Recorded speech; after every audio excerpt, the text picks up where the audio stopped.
500 kilo মাল এসেছিল আজকে, একটা আমি এসেছি। অল্প প্লেট সাজাচ্ছ দেবনাথ? তোমার? তুমিও তো উপোস করে আছো, তোমারটা কই? আমি ভাত খাবো।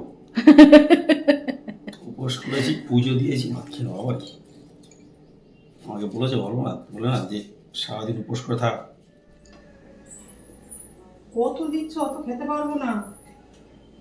না না, এত কি আমি, আমার পেট ফেটে যাবে। পেঁপেটা খাও, দাঁড়াও। পেটে দিও না এখন, এগুলো অনেক। পেঁপেটা পেট ঠান্ডা করে, পেঁপে আপেল তরমুজে বলি, সেটা বলে শরীর খেতে পারো তুমি।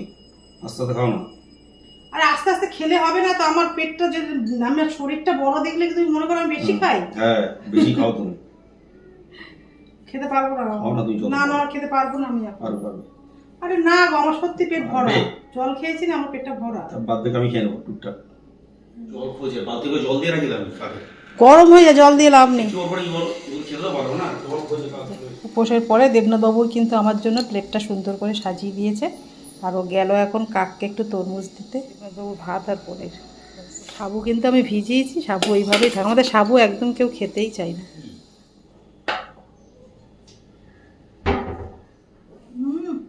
ঠান্ডা।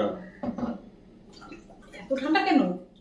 সকাল থেকে দুজনে উপোস থাকার পরে দুজনে কিন্তু একসাথে খেতে বসে পড়লাম। আর দেবনাথবাবু কিন্তু যতই উপোস করে থাকুক, দুপুরে কিন্তু ওকে এক মুঠো হলেও ভাত দিতে হবে। আমি কিন্তু ফল নিয়ে বসে পড়লাম।